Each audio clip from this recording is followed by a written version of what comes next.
कांग्रेस अध्यक्ष सोनिया गांधी 69 साल की हो गई हैं। कांग्रेस कार्यकर्ताओं ने अपनी नेता का जन्मदिन बहुत ही धूमधाम से मनाया, लेकिन एक शोर संसद के गलियारों में भी सुना जा रहा था। यहां शोर जन्मदिन की खुशी का नहीं है। नेशनल हेराल्ड केस में अदालत में सोनिया और राहुल की निजी पेशी के आदेश पर यह हंगामा बरपा है।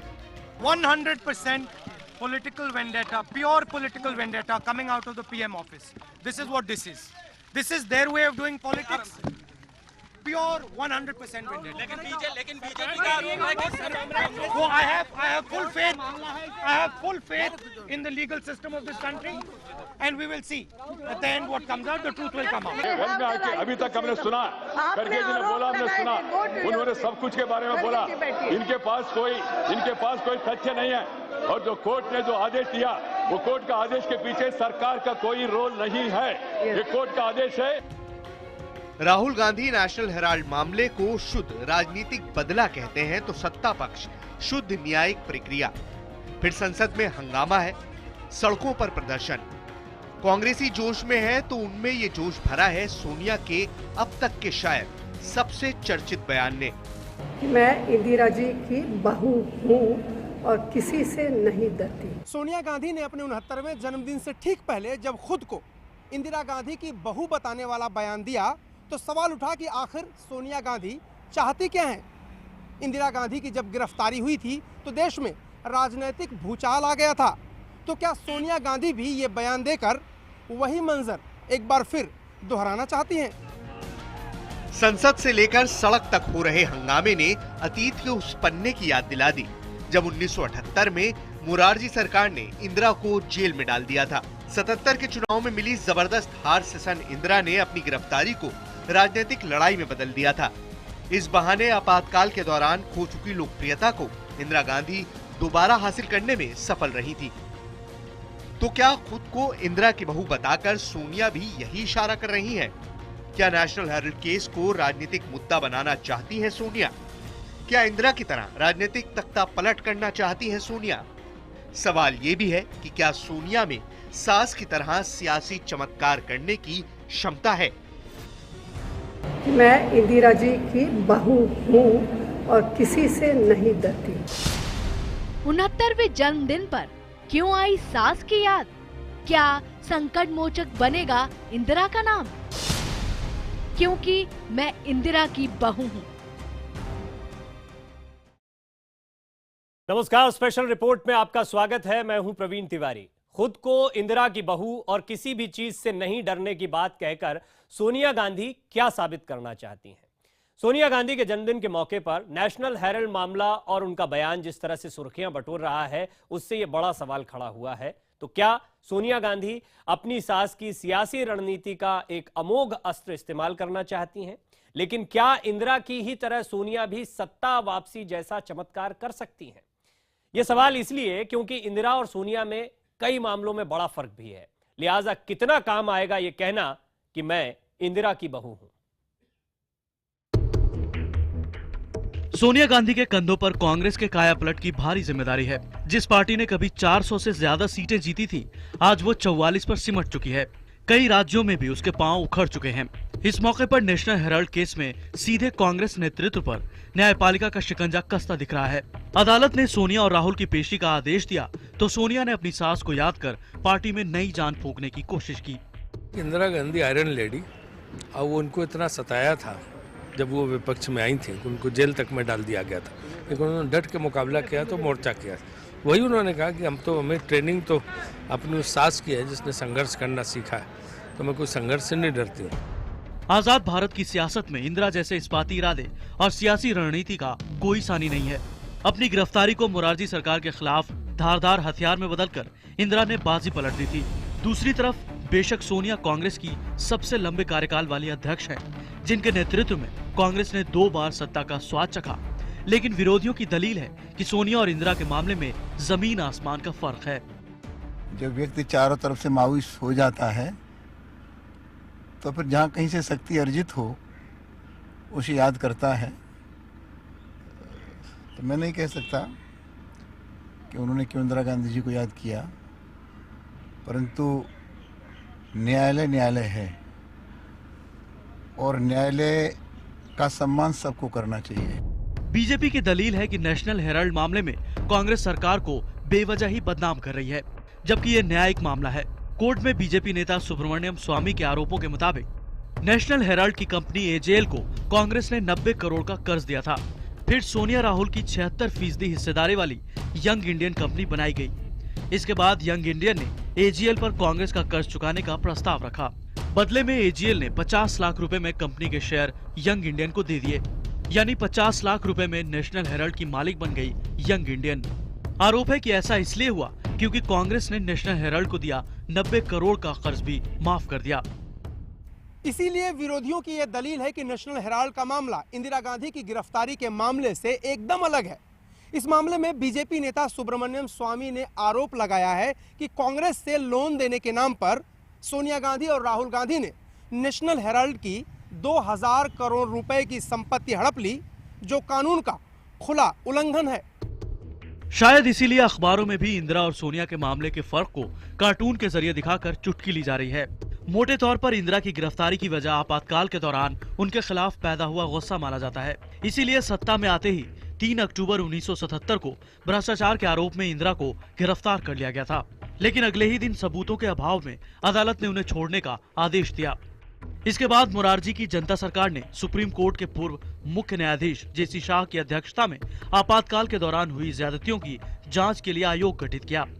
शाह कमीशन की रिपोर्ट के आधार पर ही तत्कालीन गृह मंत्री चौधरी चरण सिंह ने 1978 में इंदिरा और संजय दोनों को तिहाड़ जेल भेज दिया था।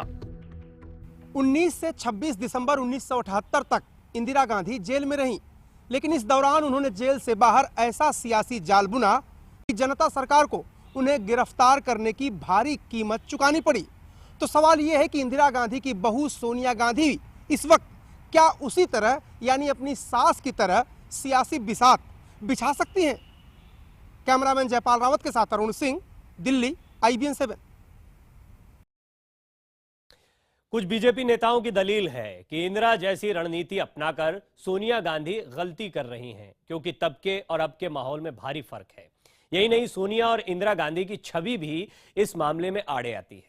देखते हैं कांग्रेस के 2 दौर का यही फर्क। ये गांधी परिवार की 2 महिलाओं की दास्तां है। उनके सबसे बड़े संकट और संकट से निपटने की एक जैसी रणनीति की दास्तां है। 1978 में जब शाह कमीशन की रिपोर्ट के आधार पर जनता सरकार ने इंदिरा को गिरफ्तार किया, तब इंदिरा ने इसे बड़ी चतुराई से राजनीतिक दमन का रंग दे दिया। कहते हैं गिरफ्तारी के वक्त इंदिरा सड़क पर बैठ गई थी, जिसने जनमानस को हिला दिया। नेशनल हेराल्ड केस में जब सोनिया की पेशी का आदेश हुआ, तब उनके बयान में भी वो सारी खूबियां नजर आती हैं जो समर्थकों में उनके प्रति सहानुभूति पैदा कर सकती हैं। मैं इंदिरा जी की बहू हूँ और किसी से नहीं डरती। सोनिया के बयान के बाद राजधानी दिल्ली में ही नहीं, कोलकाता तक विरोध प्रदर्शन हो रहे हैं। हालांकि इंदिरा की गिरफ्तारी पर हुए विरोध की बात ही कुछ और थी। इंदिरा की गिरफ्तारी पर देश भर में दंगे भड़क उठे थे।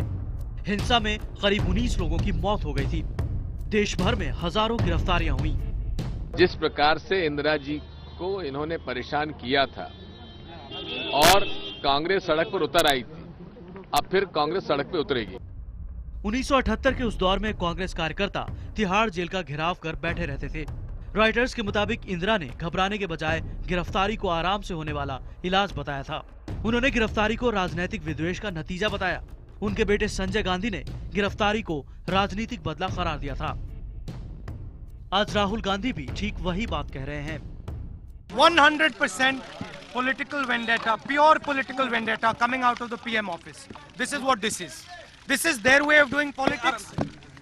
Pure 100% vendetta. स्वयं को इंदिरा जी की पुत्रवधू कहा, तो इंदिरा जी के व्यक्तित्व के बहुत सारे पहलू थे, परंतु एक पहलू यह भी था कि उन्होंने भी न्यायालय के निर्णय की अवमानना की थी।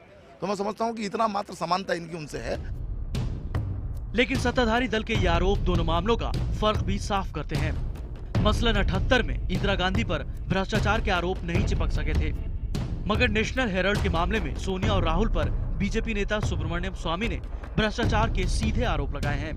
गांधी परिवार के दामाद रॉबर्ट वाड्रा पर लगे जमीन घोटाले के आरोप भी सोनिया और कांग्रेस के लिए बड़ी शर्मिंदगी है। तब और अब में एक फर्क है। उस समय जब जनता पार्टी की सरकार आई थी तो बहुत तेजी से अलोकप्रिय हुई थी और लोगों ने ये कहना शुरू कर दिया था कि इससे बेहतर तो इंदिरा गांधी की ही सरकार थी। लेकिन हालिया सर्वे ये बात बताता है कि लोगों का मोहभंग अब भी नरेंद्र मोदी से नहीं हुआ है और वो पहले की तरह ही अब भी लोकप्रिय हैं। जबकि 1978 में इंदिरा खोई हुई जमीन वापस हासिल कर रही थी। गिरफ्तारी से कुछ ही पहले उन्होंने चिकमंगलूर का उपचुनाव भी जीता था। वहीं सोनिया में इंदिरा की शख्सियत जैसी तिलिस्म की कमी है। उनके नेतृत्व में कांग्रेस 2014 की हार से अभी तक नहीं उबर सकी है। कई राज्यों में मिली हार के बाद कांग्रेस 78 जैसा बड़ा आंदोलन खड़ा कर सकती है, इस पर भी शक है। Bureau report, IBN 7।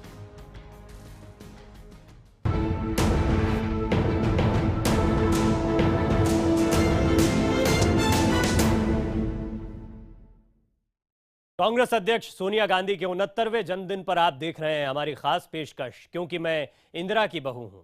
एक आम मध्यम वर्गीय इतालवी लड़की से हिंदुस्तान की सियासी हस्ती बन जाने की सोनिया की कहानी की तुलना कुछ ही कहानियों से हो सकती है, लेकिन इस कहानी में इंदिरा जैसी सास का किरदार भी है। देखते हैं सास से मिले सबक ने सोनिया को कैसे बदल दिया। सोनिया माइनो का भारत के साथ रिश्ता एक रोमांच से शुरू हुआ।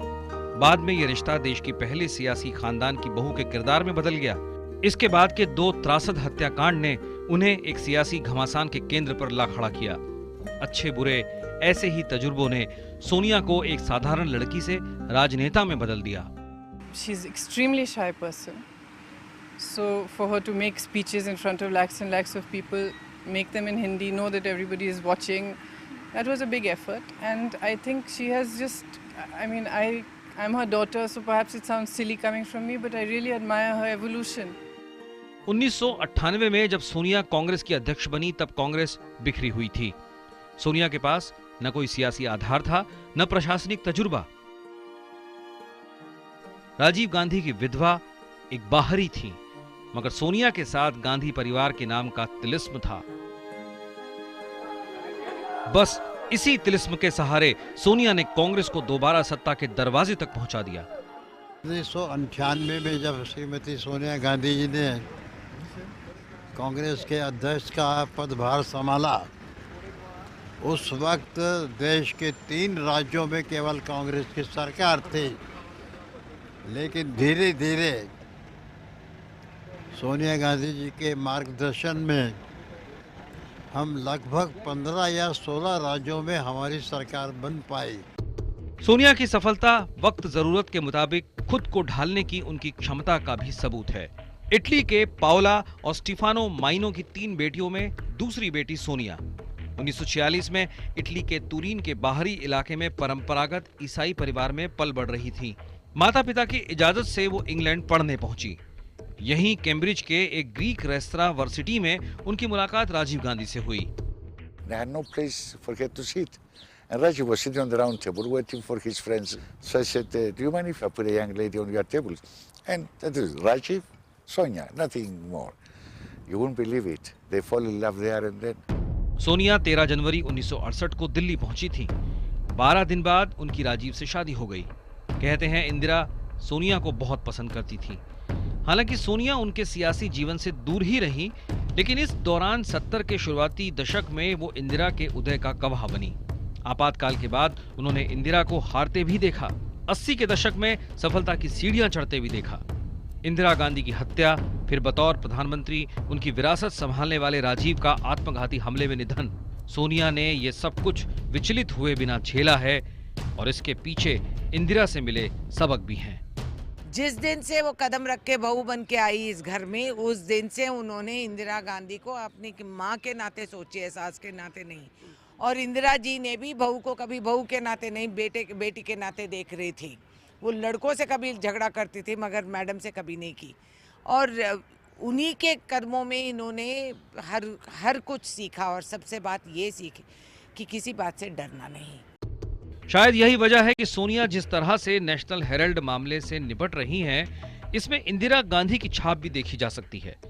हालांकि ये वक्त ही बताएगा कि वो इंदिरा की तरह नए सियासी चक्रव्यूह को भेद पाती हैं या नहीं। Bureau report, IBN 7।